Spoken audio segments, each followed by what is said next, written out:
Olá, amigos e amigas do nosso canal Fé Sem Política, sejam todos bem-vindos. Acolhemos de forma especial você que está chegando pela primeira vez no nosso canal. Se inscreva, dá um like, né? Participa aí do nosso canal, tá bom? Que Deus te abençoe. E hoje nós trazemos mais um vídeo sobre review de Bíblias que o pessoal pediu aí, que é o projeto A Bíblia da editora Paulinas, tá bom? Nesse momento que eu faço o vídeo, não tem a Bíblia inteira ainda, tem o Novo Testamento, o Pentateuco, os 5 primeiros livros da Bíblia e os Salmos, tá bom? Então, eu vou apresentar mais o Novo Testamento, depois um pouquinho só sobre os Salmos e o Pentateuco, tá bom? A capa é vermelha, uma capa simples, tá? De papel plastificado, folhas finas. As folhas dessa Bíblia são bem finas, tá? Desse Novo Testamento, ó. Que é mais o padrão hoje em dia. As fontes são de tamanho bom, olha. Tanto as fontes do texto quanto das notas são tamanhos que dá pra gente ler, tá bom? Usa os títulos, como vocês viram, em vermelho, ó, os subtítulos, os títulos, tanto aqui das introduções quanto dos títulos dentro da Bíblia, tá bom? Das perícopes, das passagens. Que destaca bem do texto, né? Fica bonito, ó. Os versículos também, inclusive, ó, são em vermelho, tá vendo? Até nas notas de rodapé coloca as notas lá, os versículos 6, 10, por exemplo, tá em vermelhinho para destacar bem o texto. Assim como faz a Bíblia, que eu apresentei a Bíblia dos Capuchinhos, lá de Portugal. Se você não viu, dá uma olhada lá. Tá? As gravuras e o trabalho artístico, né? Tem umas gravuras no meio, na introdução de cada livro, são do autor sacro Cláudio Pastro, tá bom? Esta é a primeira edição, de 2015, que foi impressa em 2017, tá bom? Aqui nós temos a apresentação, que é sempre bom ler, que é a apresentação do projeto, né? Porque mais uma Bíblia. E essa Bíblia não vai chamar, a gente, lógico, vai pegar aí a Bíblia das Paulinas, né? Mas o nome dessa Bíblia, dessa tradução, é a Bíblia mesmo, tá? Depois nós temos direção e colaboração, quem traduziu, colaborou, comentou, revisou exegeticamente. As abreviaturas dos livros, né, de todos os livros da Bíblia inteira, mas aqui é só o Novo Testamento. O modo de citar, que é padrão, meio que padrão no meio católico, tá bom? As citações do Antigo Testamento, as referências paralelas, o sumário, a paginação de cada livro, aqui desse Novo Testamento. E aí a gente começa a introdução ao Novo Testamento, que é uma introdução geral, tá? Muito boa, aliás, cita os santos padres, os concílios, tá? Por exemplo, Orígenes, cita o historiador antigo Lúcio Lactâncio, né? Bem antes de Eusébio de Cesareia, por exemplo. E cita também o Concílio de Cartago do século V aqui, ó, que trata do cânon seguido até hoje pela Igreja, fechado no Concílio de Trento, lá no século XVI. Tá bom? Então, uma boa introdução aqui, ó. Ordem de divisão, revelação, a língua, os manuscritos, a história, a canonicidade, e assim vai. E aí a gente chega aqui à introdução ao Evangelho segundo Mateus. E vós, quem dizeis que eu sou? Aí nós temos essa introdução. Cada livro do Novo Testamento vai ter a sua introdução específica, mesmo as cartas duplicadas, tá? 1 e 2 Timóteo, 1 e 2 Coríntios, né? E mesmo as três, né? As três de São João, cada uma vai ter a sua introdução, né? Não vai ter introdução conjunta. E também não existe nessa Bíblia introduções a conjuntos de escritos, a grupos de escritos, ou gêneros literários, né? Por exemplo, os evangelhos sinóticos, é um gênero literário só. Mas não tem, a gente vê que já começa aqui direto no Evangelho segundo Mateus, tá bom? As cartas de Paulo, também as cartas católicas, não tem uma introdução conjunta. Cada carta vai ter a sua. Bom, são introduções boas que trazem a história da recepção do texto, né? No cânon, a visão teológica de conjunto, a estrutura, né? Os temas, por exemplo, aqui de Mateus, ó, os temas, Jesus Cristo, o reino, a igreja, o evangelho da praxis e etc, tá? Traz uma visão teológica de conjunto equilibrada de cada livro e cita os autores antigos, como eu disse, assim como faz na introdução geral lá, na introdução de cada livro cita a recepção no cânon, os autores antigos, etc. Tá bom? Aqui nós começamos então o Evangelho de Mateus, as notas explicativas ficam aqui embaixo, né? Como padrão. Não são destacadas no texto, por exemplo, a nota a Mateus 1:1, não tem nenhum destaque aqui, ó, nenhuma referência para a gente olhar lá embaixo. A gente tem que olhar aqui embaixo para ver quais perícopes, ó, perícope 1, de 2 a 17, quais versículos e passagens são comentadas, tá bom? As passagens paralelas ficam embaixo das notas, aqui embaixo, tá vendo? Ó. Ficam aqui embaixo, aqui, ó. No começo eu estranhei, mas depois a gente vai acostumando, mas, ó, fica estranho. Eu gosto daquele modo, eu sempre falo aqui, né, da Jerusalém e da Tebe, que vai aqui do lado. Mas aqui a diagramação aqui foi diferente, né, não existe espaço aqui, eles colocaram aqui embaixo, ó. Essa Bíblia é um pouco ecumênica, está sendo, né, porque a diagramação, salvo engano, né, está sendo feita pelos evangélicos, tá? Pela Sociedade Bíblica do Brasil, salvo engano, tá bom? Se eu estiver errado, depois vocês me corrijam aí. Diferente das introduções, aqui tem um detalhe que essas notas aqui, diferente das introduções que citam os pais da igreja, concílios, né? Aqui nas notas, raramente o fazem, tá? Muito difícil aqui. A gente vê citação de Santo Padre, de concílio e tal. Do magistério, né?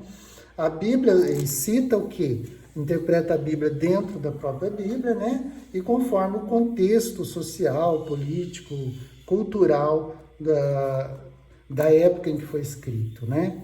Tá bom? E como é um Novo Testamento, ele não fica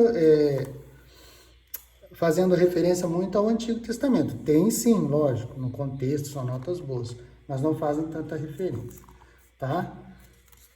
Agora, eu queria mostrar para vocês uma tradução aqui. É importante cada Bíblia que a gente mostra alguns versículos, né? Não dá para mostrar muita coisa.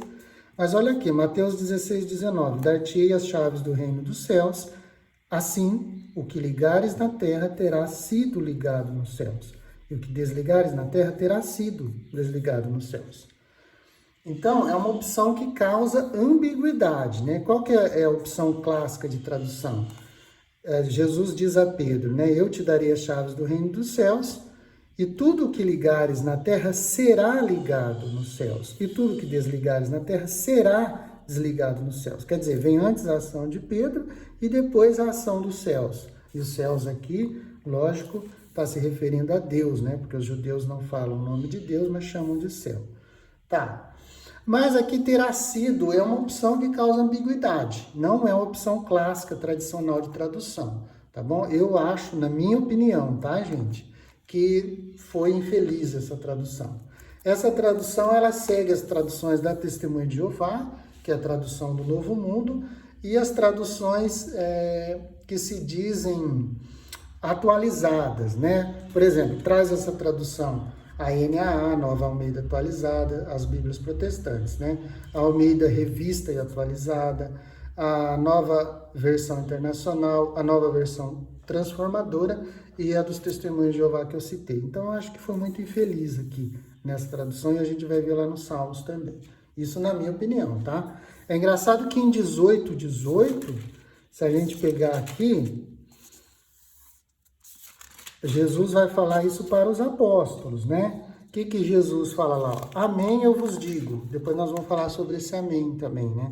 Não traduz em verdade, mas traduz no literal. Amém. Amém, eu vos digo. Tudo que ligardes na terra ficará ligado no céu. e tudo que desligares na terra ficará desligado no céu. Quer dizer, traduz melhor aqui, na minha opinião, né? E conforme a história de tradução da igreja, né? Mesmo católica e protestante, as traduções protestantes tradicionais, vamos dizer, clássicas, traz esse entendimento, né? Será ligado nos céus. Vem a ação de Pedro e dos apóstolos antes, e depois a ação de Deus confirmando isso, tá bom?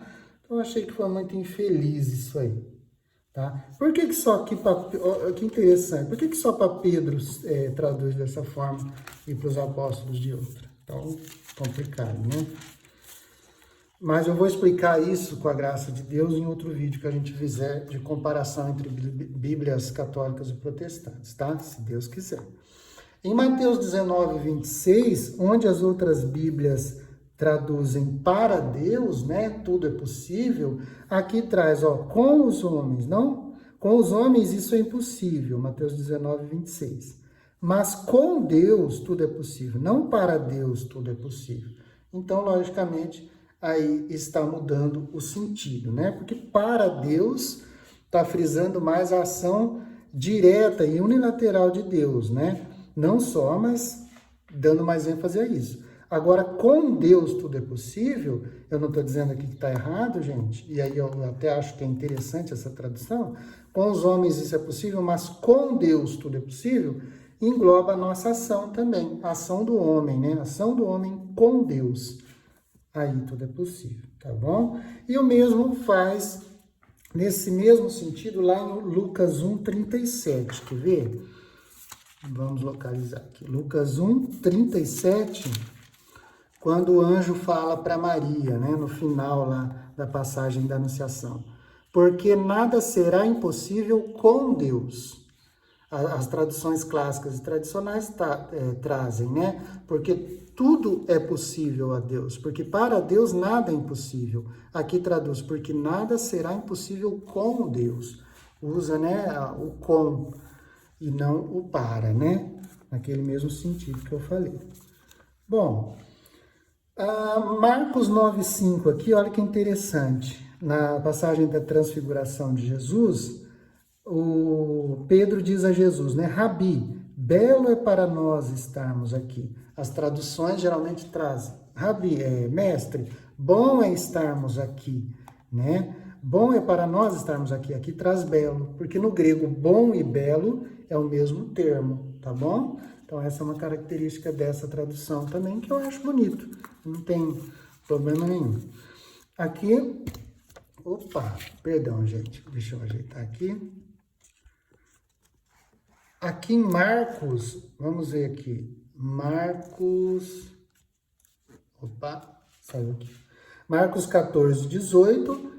Traduz amém, ó. Amém eu vos digo, um de vós me entregará aquele que come comigo, tá bom? Esse amém é mais literal, tá bom? No grego é realmente amém que vem. Que quer dizer, lógico, a fidelidade, a verdade de Deus, né? Comprovada. O em verdade que as traduções clássicas traduzem, né? Essa é uma tradução que respeita o semitismo, como eu disse, né, do texto original. Nós temos outros exemplos em Lucas 23:43, João 10:7 e em vários outros lugares, tá bom? Bom, é isso que eu queria dizer sobre algumas traduções diferenciadas de versículos. E agora nós vamos ver, deixa eu ver se tem mais alguma colinha aqui. Não tem. Agora nós vamos ver o Pentateuco, tá? Nós temos aqui o Pentateuco é a mesma capa, de mesma qualidade, só que as folhas, é um vermelho mais escuro essa capa, tá? Vocês perceberam, né? Lá no começo. As folhas são mais grossas e resistentes, é interessante, porque a folha desse Pentateuco é bem grossa, ó, e a folha do Novo Testamento é bem fina. Tá? As fontes são de tamanho bom para leitura, eu achei até melhor do que o Novo Testamento, ó. Fonte muito boa, um pouquinho maior, das notas também, ó. Me parece maior, né? Não sei. Os versículos paralelos ou referências cruzadas não vêm separadas, não vem aqui embaixo, ó, você pode ver. Não vem aqui embaixo as referências cruzadas, mas vem no meio das notas. Então, no meio das notas tem as referências, ó. Não sei se dá para vocês verem aí. Tá bom? Quanto às notas, na página 22, ó, tem uma apresentação normal.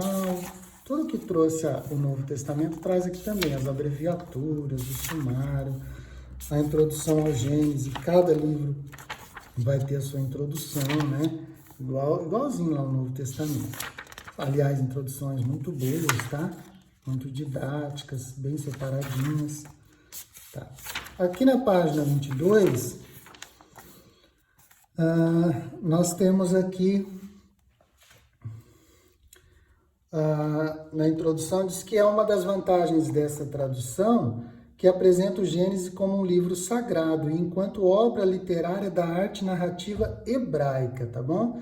De fato, esse Pentateuco é bom, né? Essa tradução é bom em explicar a cultura hebraica, tá, gente? Os povos da época em que foram escritos os livros, tá? Os costumes, a cultura, respeita bastante os sentidos também, primordiais, primeiros do texto original hebraico, tá? Usa o hebraico. Adota a tradução o Senhor Adonai, tá bom?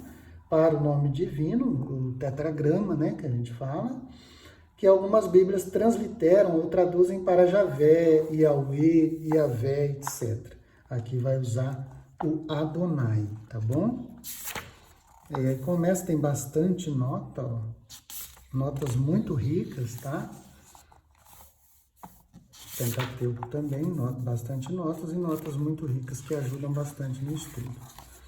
Aqui é uma nota muito boa de Gênesis 22, que é o sacrifício de Isaac, que nós cristãos chamamos e que os judeus costumam chamar de Isaac amarrado. Não sei se dá para vocês verem, ó, Isaac amarrado. Uma nota muito interessante, né, explicando, será que Deus realmente queria o sacrifício de Isaac? Como que era isso? Como que se entendia isso na época, etc. Tá. Aqui nós temos também um exemplo de nota muito boa de Êxodo 20, tá? Que começa aqui, ó, que é o Decálogo, os 10 mandamentos, ó. Uma nota grande explicando o sentido de cada mandamento para a época, tá bom? Interessante. Só estou mostrando aqui, tá, gente? Algumas notas chaves aqui dessa... Tenho outras, lógico, mas alguns exemplos. Aqui nós temos a nota explicativa que esclarece o contexto, né, dos costumes, da cultura da época em que ocorre o fato, né? O fato da serpente de bronze, por exemplo, né? Demonstrando um conhecimento da história dos povos antigos, né? Isso é forte desse Pentateuco aqui, essa questão do conhecimento histórico, tá? Pode-se dizer que nos Salmos e no Novo Testamento também, como eu já disse, tá bom? Então, esse é o Pentateuco. Agora vamos ver um pouquinho também dos Salmos para concluir o nosso vídeo, esse nosso review, essa nossa apresentação. Aqui está o livro dos Salmos, tá? É uma capa igual às outras, as folhas são igual ao do Pentateuco, são grossas, fontes iguais, tá? Tudo igual, tá? E aqui só tem os salmos, tá bom? Estes salmos das Paulinas possuem as mesmas características, como eu disse, né? Aqui na página 9, fala que o texto aqui apresentado, não sei se dá para vocês verem aí, ó, traz uma tradução do Salmo segundo a Bíblia hebraica. Prevaleceu com isso o princípio da fidelidade ao texto provavelmente mais original, tá bom? Mais antigo, né? Mesmo que este, com suas dificuldades textuais em relação à forma e ao conteúdo, exija do ouvinte leitor mais do que boa parte das traduções antigas e modernas exige. Então, respeita bastante o semítico, tá? É muito literal em muitas passagens, tá bom? Às vezes até é difícil de entender, você tem que parar e ler várias vezes, tá bom? Mas é uma tradução boa, tá, gente? Com exceções que eu vou falar depois. Alguns exemplos de tradução diferenciada. O Salmo 24, de 3 a 5, por exemplo. Quem pode subir até o monte do Senhor e quem pode se erguer no lugar de sua santidade? Quem tem as palmas das mãos de um inocente e um coração puro. Quem não carregou sua alma para o vazio e não jurou de modo embusteiro, carrega a bênção do Senhor e a justiça do Deus de sua salvação. Tá vendo como é interessante e diferente? Salmo 103, de 1 a 5. Aliás, Salmo 103, versículo 1 e versículo 5. Vamos ver como é que tá. Versículo 1. Ó minha alma, bendize o Senhor e todas as minhas entranhas, o nome de sua santidade. Olha como é diferente, para quem conhece o Salmo, né? Versículo 5. Sacia teu futuro com o que é bom, tua juventude se renovará como a do abutre. Olha que diferente a tradução, né? Não estou dizendo que está errado, estou dizendo que está diferente, né? A gente costuma ouvir e ler, né? E Salmo 153, no finalzinho aqui, olha lá como se traduz. Louvai-o ao toque do chofar, um pouco como faz a Bíblia da CNBB, né? Que usa o chofar, né? E a maioria das traduções traduzem o chofar por trombeta. Louvai ao toque do chofar, louvai-o com lira e cítara. Tá bom? Então, são alguns exemplos aqui que eu quis trazer. Aqui, no Salmo 45, no versículo 10, com a afã de querer inovar, né, fazer diferente, resgatar talvez o sentido primeiro do hebraico original aqui no Salmo, né? A meu ver, tá, gente? Acontece mesmo que aconteceu lá com Mateus 16, 19. Ou seja, uma tradução que dá um sentido totalmente diferente àquele que apresentam as traduções clássicas, tradicionais, tá? Sejam elas católicas ou protestantes. As Bíblias ou traduções clássicas traduzem por rainha, aqui, ó. Depois nós vamos ler o versículo. Aonde aqui se traduz por favorita do harém. Olha que estranho, né? Para mim, né? Filhas de reis estão entre as tuas preciosas. Salmo 44 ou 45, 10. A favorita do harém é posta de pé à tua direita, com ouro fino de Ofir. Então, as traduções clássicas e tradicionais traduzem, né? Mais ou menos assim. A vossa direita, filhas de reis estão entre as tuas amadas, e à vossa direita se encontra a rainha, com veste esplendente de ouro de Ofir, né? Então, aqui traduz a favorita do harém. Sei lá, muito estranho para mim, tá? Eu prefiro as traduções clássicas e tradicionais. Bom, terminado aqui, os salmos são bem comentados, como vocês viram, comentados respeitando a cultura, a tradição, né, o contexto histórico da época, né, ou dos escritores dos salmos. Traz, a meu ver, assim, gente, não li tudo ainda, não li os 3, eu li bastante já do Novo Testamento. Mas, a meu ver, traz uma autêntica teologia latino-americana, tá? Uma teologia latino-americana aí, só que autêntica, tá, gente? Não força aquela interpretação marxista, comunista, tá? Traz conforme os documentos da Sagrada Congregação para a Doutrina da Fé, tá bom? Eu vou mostrar aqui esses 2 documentos, ó. Introdução sobre a liberdade cristã e a libertação, e instrução sobre alguns aspectos da teologia da libertação, que é das próprias edições paulinas, ó. Esses 2 documentos do Magistério da Igreja, da Sagrada Congregação para a Doutrina da Fé, são bem antigos, tá? Aqui é de 86 esse, ó. Esse eu acho que é da mesma época também, e faz tempo que eu tenho já, estudei bastante isso. E esse é de 87. Então, esse veio primeiro, instrução sobre a liberdade cristã e a libertação, e esse veio sobre alguns aspectos da teologia da libertação, veio depois. Mas esses 2 documentos são importantíssimos, tá, gente? Para a gente ter uma crítica construtiva e uma crítica equilibrada com relação a alguns aspectos da teologia da libertação, né? Então, existe uma teologia latino-americana e da libertação correta, equilibrada? Existe, né? Tá aqui. A Sagrada Congregação da Doutrina da Fé, o Magistério da Igreja, fala, né? Então, essa obra aqui, ela é pautada nessa versão equilibrada, vamos dizer assim, da teologia latino-americana e da libertação, tá bom? Pode ler sem medo, mas ter crítica, né, gente? Ter crítica com relação a algumas opções de tradução, tá bom? Nem sempre a Bíblia que você pega na mão é a Bíblia correta e, assim, totalmente fiel e que a igreja aceita, tá bom? Lógico que tem aqui o imprimatur, mas assim, como regra de fé, de moral, você tem que acompanhar aí com outras traduções mais, eu diria assim, mais clássicas, mais tradicionais, tá bom? Nos comentários, nas notas de rodapé, como eu disse. Então, são notas históricos, sociais, né, que ambientam bastante bem essa questão. É uma tradução que respeita o grego original e o hebraico, né, como eu disse, os semitismos, os arcaísmos, né, da língua original. Não traduz muitas expressões antigas, né? Vamos ver aqui, eu até coloquei aqui Lucas 23, 43, para a gente ver um exemplo aqui de respeito aos semitismos, né? Aos arcaísmos.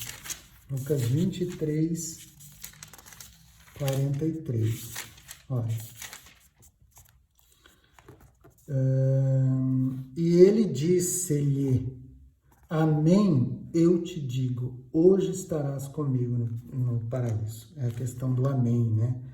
Amém, Jesus disse ao ladrão, eu te digo, hoje estarás comigo no paraíso. Tá bom?